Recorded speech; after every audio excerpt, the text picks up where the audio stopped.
Já prosseguimos dando a palavra ao Grupo Parlamentar do Partido Socialista, Sr. Deputado Carlos Brás, que dispõe também de 5 minutos. Faça, Sr. Deputado. Muito obrigado, Sr. Presidente. Cumprimento a Sra. Diretora-Geral, todos os senhores diretores que a acompanham.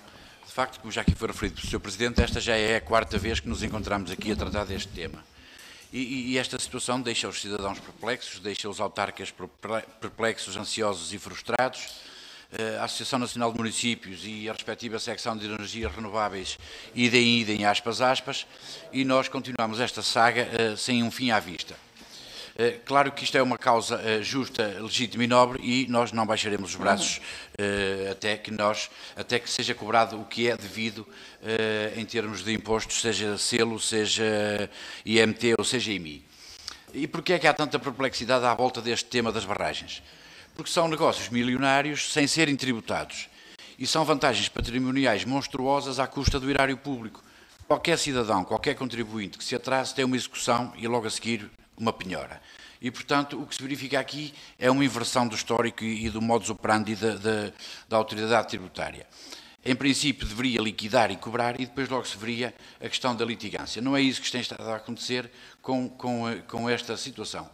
Cada dia que passa, cada episódio novo constitui um esbulho e é dinheiro dos portugueses que está na mão de grandes empresas e deveria estar ao serviço das populações e dos territórios. A AT meteu-se numa teia de medos, de litigâncias, de insegurança, de necessidade de pareceres, de necessidade de conforto, estranha, para não dizer ridícula. Todo este processo mancha a imagem da AT, como a senhora diretora também já assumiu há pouco, e veremos como termina. Passaram 18 anos, Sra. Diretora, 18 anos desde o despacho da Procuradoria-Geral que estabeleceu com carácter vinculativo a obrigatoriedade das barragens pagar IMI. E destes 18 anos, 9 deles, a Sra. Diretora foi a responsável máxima pela autoridade tributária. Já sabemos, e já aqui foi indicado e falado várias vezes, que há um processo em curso, e agora soubemos, semana passada, que há um novo processo de inquérito disputado pelo Ministério Público para investigar o papel da AT e da Agência Portuguesa do Ambiente na não cobrança de IMI nas barragens vendidas pela EDP à Engie. E aqui entra a primeira questão à Sra. Diretora. A abertura deste último processo de inquérito disputou algum procedimento interno de averiguação das responsabilidades? Gostava que nos informasse como é que viu e que reação lhe merece esta posição do Ministério Público. E não posso deixar de lhe perguntar, com toda a estima pessoal que tenho pela Sra. Diretora, se sente confortável, se acha que continua a ter condições para o desempenho do cargo de Diretora-Geral da Autoridade Tributária depois desta abertura de inquérito por parte do Ministério Público. Relativamente aos 3 despachos que já foram referidos do anterior Secretário de Estado, depois também teremos a oportunidade de ouvir o PSD e, sobretudo, o Sr. Ministro das Finanças, quando vier a esta Comissão, para sabermos se ele mantém ou não estes despachos, se há ou não alguma inversão ou alguma alteração de rumo. É fundamental que os portugueses saibam que a AT tem tido dificuldades em cobrar estes impostos e que a EDP, a Engie e a Movera não querem pagar estes impostos e, portanto, estão a usar de todos os estratagemas para não pagarem estes impostos. E as perguntas que eu deixo à Sra. Diretora são as seguintes.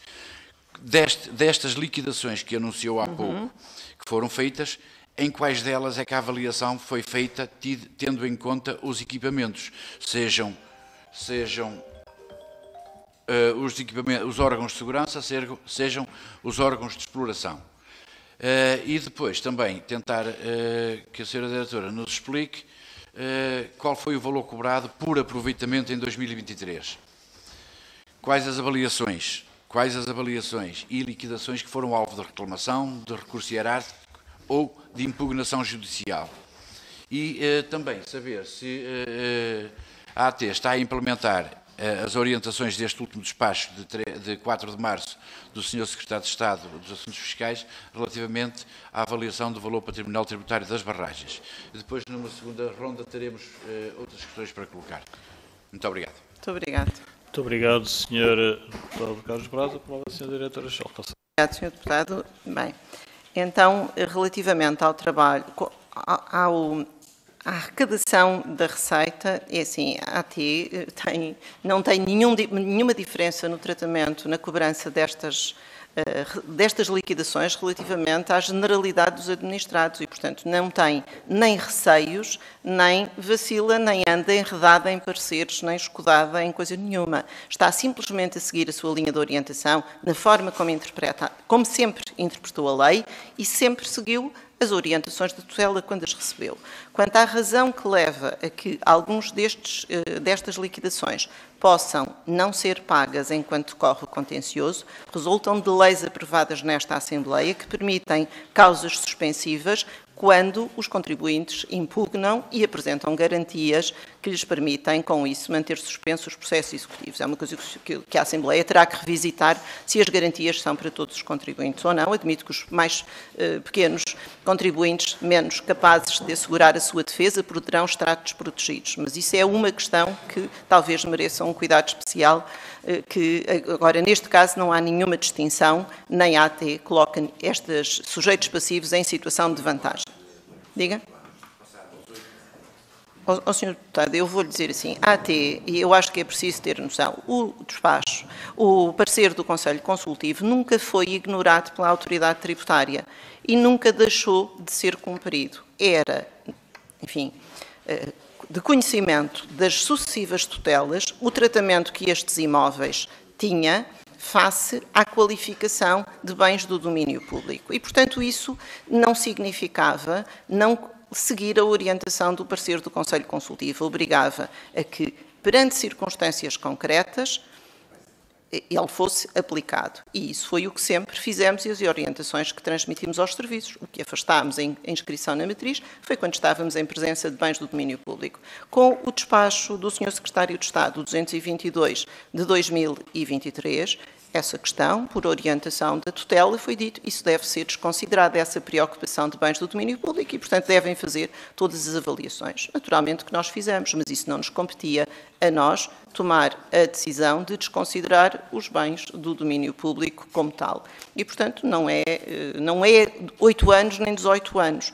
É haver uma fundamentação para o tratamento que isto ao longo dos anos foi tendo. E, portanto, a circunstância de eu estar há 9 anos no exercício das funções não trouxe nenhuma diferença relativamente ao tratamento que a autoridade tributária sempre teve perante estas realidades e que o país conheceu e que os municípios sempre conheciam naquilo que é a transferência regular de receitas que se alcançavam anualmente sobre estas realidades. Aliás, havia um grupo de trabalho que foi criado quando foi este negócio de venda das barragens, que evidentemente logo ali recomendava a alteração da lei para garantir que se alcançava a tributação destes imóveis, porque a circunstância de eles estarem classificados como bens do domínio público seria impeditivo da sua tributação. Essa realidade, isso só se ultrapassou no despacho 222 de 2024, não foi a autoridade tributária que andou aqui a trazer dificuldades, isso é reconhecido, e os municípios estavam envolvidos nesse grupo de trabalho. Portanto, é muito importante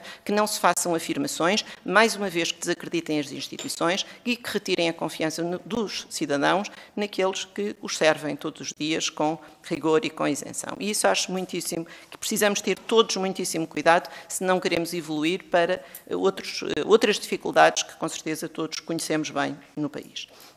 E, portanto, eu queria lhe dizer, quanto ao valor cobrado, quanto às impugnações, eu já respondi a esta questão, já disse que das 153 aproveitamentos hidráulicos inscritos, resultou uma liquidação em média de 5 milhões de euros por ano e uma cobrança de 125 mil euros aproximadamente, relativamente a cada um dos anos, de 2019, 20 e 21. Pronto. 22, desculpe.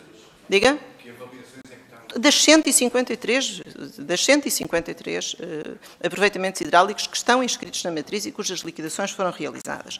Quanto aos inquéritos, às investigações, Sr. Deputado, e a pergunta que me faz diretamente se eu considero que tenho condições. Sr. Deputado, eu não tenho nenhuma razão para não ter condições, para sentir que não tenho condições. Já expliquei várias vezes qual é a posição da administração, temos forma de demonstrar e de explicar toda a nossa atuação, porque quem está no exercício das minhas funções tem que explicar não apenas este caso, mas todos os outros que executa todos os dias. Portanto, eu não tenho nenhuma dúvida acerca disso. Agora, naturalmente, o Sr. Ministro das Finanças, as anteriores tutelas, sempre tiveram a oportunidade de fazer esse julgamento, é eles que lhes compete se eu tenho ou não tenho condições condições. Eu acho que estes meus atos não são individuais, não são atos de gestão, são atos fundamentados na lei, tecnicamente fundamentados, e, portanto, eu estou sempre, enfim, por cada dia no exercício das minhas funções, enquanto o país achar que eu posso ter alguma utilidade. Não estou prisioneira de nada do que fiz no passado e não estou no exercício das funções para que não possamos evoluir. Estou aqui para dar a minha,